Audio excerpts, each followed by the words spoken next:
What if the objects we bring into our homes carry more than just history? What if, hidden beneath their beauty, lies a darkness so profound it defies explanation? Tonight, we uncover the terrifying tale of a seemingly innocent antique Venetian mask, a story that will shake your beliefs about safety, trust, and the unseen forces that lurk in the shadows. This is not just a haunting. It's a chilling descent into the unknown, where reality blurs with nightmare. The mask wasn't just an object. It was alive. From subtle movements to whispers in the dead of night, its presence grew stronger, more oppressive, until it became impossible to ignore. What did it want? Why had it chosen its owner? And most disturbingly, could it ever be escaped? Stay with us as we unravel this spine-chilling mystery, a story so unsettling that you'll question every antique you've ever admired. Before we dive deeper into this horrifying journey, I have one quick request. Are you subscribed to this channel? Many of you who watch our videos aren't subscribed yet. By subscribing, you'll ensure you never miss any of the dark and mysterious stories we uncover. Real events that expose the hidden terrors of our world. Hit that subscribe button now and join us as we reveal secrets that will keep you up at night. Now let's begin. But be warned, once you hear this story, you may never look at an antique the same way again. I never thought a simple online purchase could change my life, or terrify me in ways I didn't think were possible. It all started when I stumbled upon a listing for an antique Venetian mask on a popular e-commerce site. The seller claimed it was handcrafted in the late 19th century, made using traditional cartapesta techniques, and had been part of a private collection for decades. The mask was stunning, a delicate Columbina with intricate blue and gold details that seemed to shimmer even in the low-resolution photos. I didn't think twice before buying it. I was drawn to its beauty and the history it seemed to carry. When the package arrived, I felt an odd sense of anticipation as I unwrapped it. The mask was even more breathtaking in person, but there was something unsettling about it too, like it was watching me. I dismissed the feeling as nerves. After all, I had spent a considerable amount of money on this piece, and maybe I was just overly excited. I placed it on a shelf in my living room where it could be admired by anyone who visited. But that night, as I sat alone on the couch scrolling through my phone, I felt an inexplicable chill run down my spine. It was as if someone or something was standing right behind me. I never thought a simple online purchase could change my life or terrify me in ways I didn't think were possible. It all started when I stumbled upon a listing for an antique Venetian mask on a popular e-commerce site. The seller claimed it was handcrafted in the late 19th century, made using traditional cartapesta techniques, and had been part of a private collection for decades. The mask was stunning, a delicate Columbina with intricate blue and gold details that seemed to shimmer even in the low-resolution photos. I didn't think twice before buying it. I was drawn to its beauty and the history it seemed to carry. When the package arrived, I felt an odd sense of anticipation as I unwrapped it. The mask was even more breathtaking in person, but there was something unsettling about it too, like it was watching me. I dismissed the feeling as nerves. After all, I had spent a considerable amount of money on this piece, and maybe I was just overly excited. I placed it on a shelf in my living room where it could be admired by anyone who visited. But that night, as I sat alone on the couch scrolling through my phone, I felt an inexplicable chill run down my spine. It was as if someone or something was standing right behind me. That night, I couldn't shake the feeling of being watched. The mask, sitting innocently on the shelf, seemed to demand my attention. I tried to ignore it, but every time I glanced in its direction, I swore its position had shifted slightly. It wasn't drastic, just enough to make me question whether my mind was playing tricks on me. I decided to take a picture of it before heading to bed, hoping that if I compared the photo in the morning, I'd find everything exactly as it was and laugh off my paranoia. But the next morning, The mask wasn't where I had left it. It had moved several inches to the left, tilted slightly as though someone had picked it up and carelessly placed it back down. My heart raced as I checked my phone for the picture I had taken the night before. The photo showed the mask perfectly centered on the shelf, just as I remembered placing it. Yet now, it was undeniably out of place. That's when I realized this wasn't just my imagination, something was happening. I decided to test my growing unease by leaving the mask in a different room the following night. I placed it on a table in the dining area, far from where I usually spent my evenings. But as I tried to relax in the living room, I couldn't shake the feeling that something was off. It wasn't just the occasional creak of the house settling or the hum of the refrigerator. It was a deeper, more visceral sense that I wasn't alone. Against my better judgment, I glanced toward the dining room. The mask was still there, but its shadow on the wall seemed unnaturally elongated, stretching upward like it was trying to escape its form. I grabbed my phone and snapped another picture, hoping to capture what I was seeing. But when I looked at the photo, the shadow appeared normal, nothing out of the ordinary. Frustrated and increasingly unnerved, I decided to call it a night and headed to bed. As I lay there in the dark, staring at the ceiling, I heard a faint sound coming from downstairs. It was soft at first, almost imperceptible, like fabric brushing against wood. Then it grew louder, a slow, deliberate scraping. Noise as if something heavy was being dragged across the floor. I stayed frozen in bed, listening as the noise grew louder. It wasn't random or chaotic, it was deliberate, like someone pacing back and forth across the wooden floor. My heart pounded as I tried to convince myself it was just the house settling, but deep down, I knew better. Summoning every ounce of courage, I crept downstairs, clutching my phone tightly with its flashlight on. The dining room was empty, but the mask was no longer on the table. Instead, it was lying face up on the floor, its painted eyes staring directly at me. The air felt heavier, almost suffocating as I bent down to pick it up. The moment my fingers touched its surface, a sharp chill shot up my arm, making me recoil in shock. I dropped the mask instantly, and it landed with a dull thud. That's when I noticed something even more disturbing. Faint scratches on the wooden floor beneath where the mask had fallen, as if it had been dragged there by unseen hands. I backed away slowly, my mind racing with questions I didn't want answered. The following day, I couldn't bring myself to touch the mask again. I left it where it had fallen and avoided the dining room entirely. But as the hours passed, an oppressive feeling began to settle over the house. The air seemed colder, heavier, and every sound, whether it was the creak of the floorboards or the distant hum of traffic, felt amplified, as if the house itself was alive and straining to communicate. That evening, I noticed something chilling. The mask was no longer on the floor. It had returned to the shelf in the living room, perfectly centered. I didn't remember moving it, and no one else had access to my house. Panic began to take hold as I tried to rationalize what was happening. Maybe I had been sleepwalking, or perhaps I had forgotten putting it back during a moment of distraction. But deep down, I knew neither explanation made sense. The mask wasn't just an object anymore. It felt like a presence, something that didn't belong in my home, but refused to leave. I decided to do some research on the mask, hoping to find a logical explanation for what was happening. After hours of scouring forums and online marketplaces, I stumbled upon a thread discussing haunted Venetian masks. The stories were eerily similar to mine. People who had purchased antique masks online and experienced strange phenomena shortly after. Some claimed the masks moved on their own, while others reported hearing whispers or seeing shadows that didn't belong. One post in particular caught my attention. It described a mask almost identical to mine, with blue and gold details.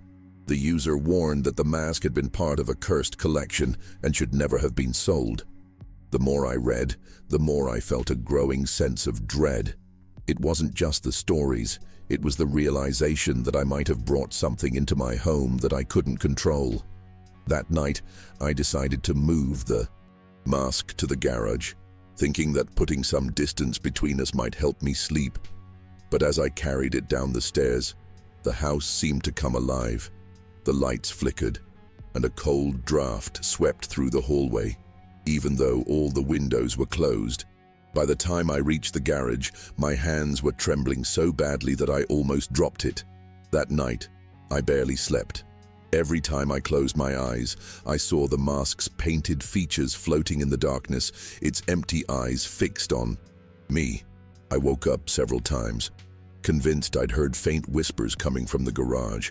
Each time I forced myself to stay in bed, too afraid to check. By morning, I was exhausted and on edge. I tried to distract myself with work, but my thoughts kept drifting back to the mask and the stories I'd read online. The idea that I might be living through one of those haunted mask cases felt surreal, but the evidence was piling up. Later that day, I decided to check the garage, hoping to prove to myself that nothing had changed. But as soon as I opened the door, I froze. The mask was gone. I searched the entire garage, then the rest of the house, but it was nowhere to be found. Panic set in as I realized the mask had somehow returned to the living room shelf, exactly where it had first been displayed. I stood there, staring at it, feeling a cold sweat break out across my skin. I knew then that whatever was happening wasn't just a string of coincidences, it was something I couldn't explain or control. Desperate for answers, I reached out to the seller who had listed the mask. My messages were polite at first, asking about its origins and whether there was anything unusual about it. Days passed without a response, and my anxiety only grew. Finally, I received a reply, but it wasn't what I expected. The seller's message was brief and cryptic. The mask chooses its owner. Return it, if you can. My stomach dropped as I reread those words, trying to make sense of them. What did they mean by chooses its owner? And how was I supposed to return something that seemed determined to stay? That night, I decided to follow the advice in some of the forums I'd read. Several users had suggested performing a cleansing ritual to rid objects of negative energy. Armed with sage and a lighter, I approached the mask cautiously, its painted eyes gleaming under the dim light. As I began to wave the smoke around it, the air in the room seemed to shift. The temperature dropped noticeably, and an overwhelming sense of dread washed over me. Then, just as I was about to finish, the flames on the sage went out abruptly, leaving me in silence and darkness. The next morning, I woke up to find the mask back in my bedroom. It was sitting on the dresser, perfectly positioned as if it had been intentionally placed there. My heart sank at the sight, and I felt a wave of nausea wash over me. I hadn't brought it back inside, I was sure of that. The thought of it moving on its own was unbearable. But there it was, staring at me with its painted eyes that now seemed almost alive. I didn't know what to do anymore. Every logical explanation I clung to had crumbled under the weight of what I was experiencing. I decided to reach out to one of the forum members who seemed knowledgeable about these things. They suggested that the mask might be bound to me in some way, and that simply discarding it wouldn't work. They mentioned a ritual involving salt and fire, claiming it could sever the connection between me and the object. Desperate for a solution, I gathered the supplies and prepared to perform the ritual that evening. But as night fell, an oppressive silence filled the house, as if it were holding its breath in anticipation. As I prepared to perform the ritual, the atmosphere in the house grew heavier, almost suffocating. I placed the mask in the center of a circle of salt and lit a small fire nearby, following the instructions I had found online. The flames flickered unnaturally, casting eerie shadows across the walls. As I began reciting the words meant to sever the connection, a sudden gust of wind blew through the room, extinguishing the fire and scattering the salt. The mask remained untouched, its painted features seeming to mock my efforts. Terrified, I decided to leave the house entirely. I packed a bag and drove to a nearby hotel, hoping that distance would break whatever hold the mask had over me. But even there, I couldn't escape it. That night, as I lay in bed trying to sleep, I heard faint whispers coming from the corner of the room. When I turned on the light, nothing was there. Yet I felt its presence, as if it had followed me. The realization hit me like a cold wave. No matter where I went, it would find me. The next day, I decided I couldn't keep the mask any longer. It had become a presence in my life, something I could no longer ignore or rationalize. I packed it into a box, sealed it tightly, and drove to the nearest donation center. I didn't care who ended up with it. I just wanted it out of my house. As I handed the box over to the attendant, a strange sense of relief washed over me. For the first time in weeks, I felt like I could breathe again. That night, back at home, I allowed myself to relax. The house felt lighter, as if a weight had been lifted. But just as I was drifting off to sleep, my phone buzzed with a notification. It was an email from the donation center. "We believe you left this behind." Attached was a photo of the mask, sitting on their counter, its painted eyes staring directly into the camera. My blood ran cold as I realized the truth. There was no escaping it. Determined to end this nightmare, I decided to confront the mask directly. I placed it in the center of my living room and sat across from it, staring into its painted eyes. "What do you want from me?" I whispered, my voice trembling. Of course, there was no response, but the silence in the room felt heavier than ever. It was as if the air itself was waiting for something to happen. Suddenly, a loud knock echoed through the house, making me jump. I ran to the door, but no one was there. When I returned to the living room, the mask was gone. Panic set in as I searched the house frantically, but it was nowhere to be found. Exhausted and defeated, I collapsed onto the couch, trying to make sense of everything. That's when I noticed something chilling. A faint, whispering sound coming from behind me. Slowly, I turned around and saw it, its reflection in the darkened TV screen. The mask was floating mid-air, its features distorted as if it were alive. Before I could react, the screen went black and the room plunged into darkness. I sat in the darkness, my pulse racing as the mask's reflection lingered in my mind. I couldn't bring myself to turn the lights back on or even move.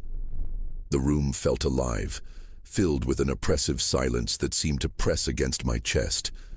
Then, without warning, the TV flickered back on, displaying static that filled the room with a faint hum. In the center of the screen, I saw it, the mask's distorted features staring back at me as if it were taunting me. The static grew louder, and I felt tears streaming down my face as I realized I was completely powerless against whatever this was. The next few days were a blur of fear and desperation. I tried everything, burning sage, sprinkling salt, even contacting a priest for advice, but nothing worked. The mask had become a part of my life, an uninvited guest that refused to leave. It no longer needed to move or make sounds to terrify me. Its mere presence was enough to keep me on edge. Every time I walked past it, I felt its gaze following me. And every night, I dreamed of its painted features coming to life. It wasn't just haunting my home anymore. It was haunting me. I couldn't stay in the house any longer. I packed my belongings and left, hoping that putting physical distance between me and the mask would finally bring me peace. I rented a small cabin in the woods, far from anyone or anything that could remind me of it. For a few days, the silence was comforting, and I started to believe I had escaped its grasp. But on the fourth night, I woke up to a sound I couldn't ignore, a faint tapping, like fingernails drumming against wood. It was coming from the corner of the room where my suitcase sat. Terrified, I turned on the light, and there it was. The mask was perched on top of my suitcase, its painted eyes gleaming in the dim light. My breath caught in my throat as I realized there was no way it could have followed me here. I hadn't brought it. I was sure of that. Yet there it was, as if mocking my attempt to flee. The realization hit me like a punch to the gut. This wasn't just an object, it was something alive. Something that had chosen me and wouldn't let go. I couldn't take it anymore. The mask had followed me to the cabin, and I knew there was no escaping it. I decided to destroy it once and for all. Armed with a hammer and gasoline, I took it deep into the woods, far from the cabin and any prying eyes. The night was eerily silent as I placed the mask on the ground and poured gasoline over it. My hands trembled as I struck the match, watching the flames consume the delicate blue and gold details. For a moment I felt relief, thinking that I had finally broken free. But as the fire burned, a piercing scream echoed through the trees, chilling me to my core. It wasn't human. It was something otherworldly, filled with rage and pain. The flames flickered violently before extinguishing themselves, leaving behind only ashes and silence. I stood there, paralyzed, staring at the spot where the mask had been. Then, in the corner of my eye, I saw it, its reflection in a nearby puddle of water. The mask was whole again, its painted eyes gleaming with malice. I couldn't stay in the cabin after what had happened. The mask's presence was suffocating, and I knew I had to try something drastic. I contacted a local expert in occult artifacts, someone who specialized in cleansing objects with supposed supernatural ties. They agreed to meet me at their workshop, a small, dimly lit space filled with shelves of strange relics and jars of mysterious powders. As I handed them the mask, they examined it closely, their expression growing more serious with each passing second. "This isn't just cursed," they said quietly. "It's bound to you." The expert explained that the mask's connection to me was unlike anything they'd encountered before. It wasn't just a matter of energy or spirits. It was as if the mask had chosen me specifically and wouldn't let go until its purpose was fulfilled. They suggested a ritual involving fire and water, claiming it might sever the bond. Desperate for answers, I agreed to try it. That night, under their guidance, we performed the ritual. The flames danced wildly as water boiled in a cauldron nearby.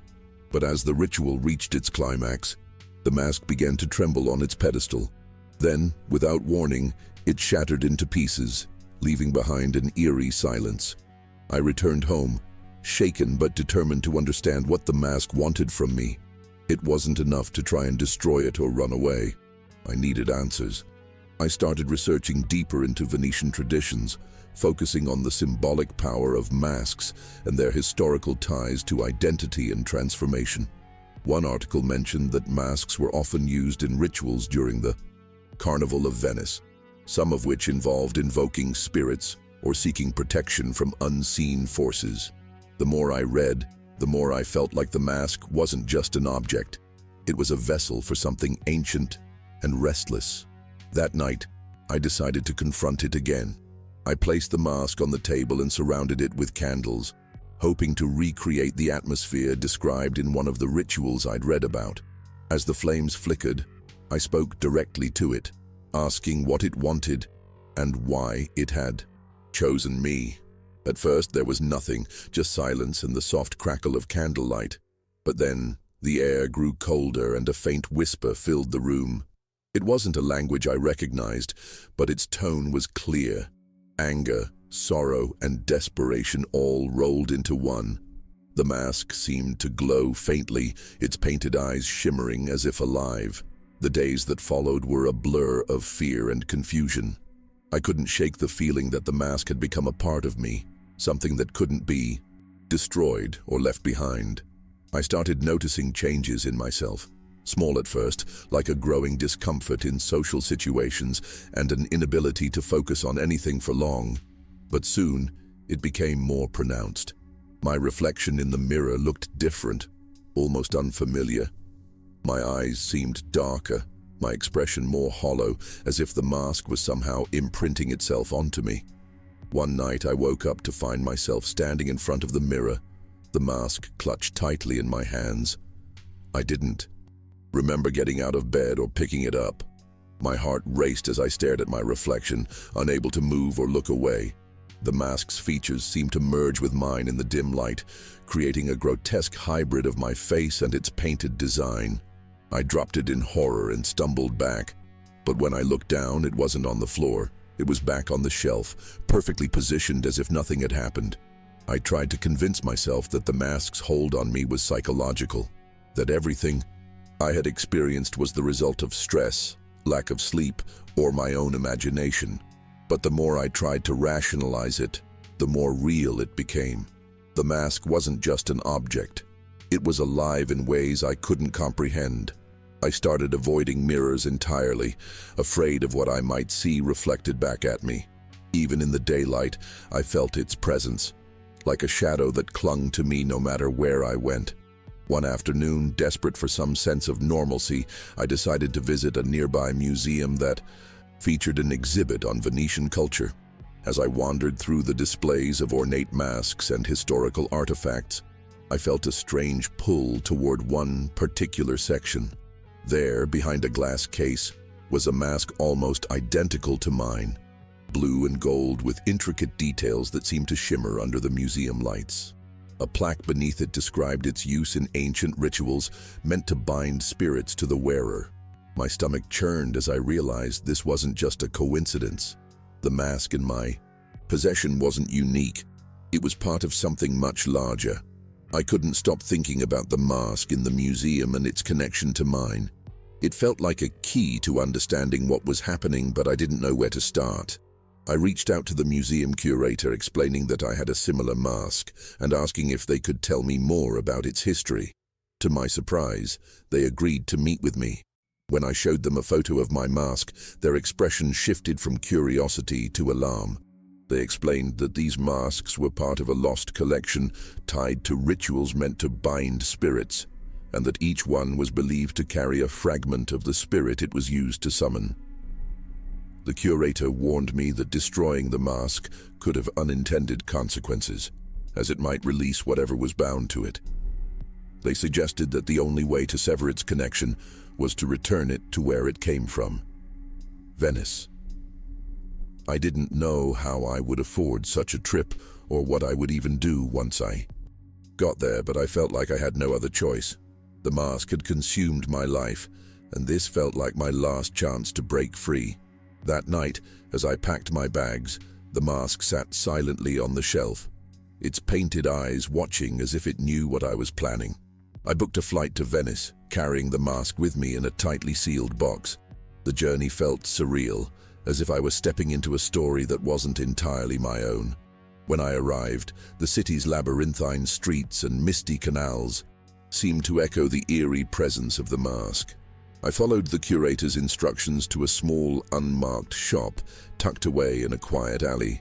Inside, an elderly man greeted me with a knowing look, as if he had been expecting me. Without saying much, he gestured for me to place the mask on an ornate altar at the back of the shop. The ritual began with chants in a language I couldn't understand. The man lit candles and burned incense, filling the room with a thick, heady smoke. As the air grew heavier, the mask began to tremble on the altar, its painted features seeming to shift and distort. Suddenly, a deafening crack echoed through the room as the mask split in two. The man looked at me solemnly and said, "It's done." For the first time in months, I felt a weight lift from my chest. I left the shop feeling lighter, but as I walked through the winding streets of Venice, I couldn't shake the feeling that something, or someone, was watching me. I boarded the plane back home, feeling a strange mix of relief and unease. The mask was gone, shattered during the ritual, but the experience had left a mark on me that I couldn't shake. As the plane soared above the clouds, I tried to convince myself that it was over, that I could finally move on. But deep down, I knew better. The mask had been more than just an object. It had been a presence, something ancient and unrelenting. And though it was gone, its memory lingered like a shadow in the back of my mind. When I arrived home, everything seemed normal at first. The house was quiet, and for the first time in months, I felt like I could breathe again. But as I unpacked my suitcase, I froze. There, sitting on the shelf in my living room, was a mask. It wasn't the same one. It was different, with black and silver details instead of blue and gold. Yet its painted eyes gleamed with the same unsettling intensity. My hands trembled as I realized the truth. Whatever this was, it wasn't finished with me. The flight back home felt heavier than I had anticipated. I couldn't shake the feeling that something had shifted during the ritual in Venice, but whether it was truly over or just beginning, I couldn't tell. As I stepped into my house, the familiar creak of the floorboards greeted me, and for the first time in months, I felt a semblance of normalcy. The shelves were empty where the mask had once sat, and the air felt lighter. I tried to convince myself that it was finally over, that whatever bond had existed was severed. But as the days passed, small things began to happen. Subtle, almost imperceptible at first. A shadow flickering in the corner of my eye, a faint whisper when the house was silent, and a recurring dream of masks floating in a darkened ballroom. One night as I lay in bed staring at the ceiling, I heard it again, the soft tapping sound that had haunted me before. My breath caught as I turned toward the corner of the room. There, perched on my dresser, was a new mask, black and silver with intricate details that gleamed faintly in the moonlight. Its painted eyes stared back at me, and I realized with chilling clarity, this wasn't over. It would never be over. What would you do if an object refused to let go of you? If the line between reality and nightmare blurred so completely that escape seemed impossible? Now it's your turn. What do you think about this story? Could it all be explained by paranoia? Or is there something truly sinister at play?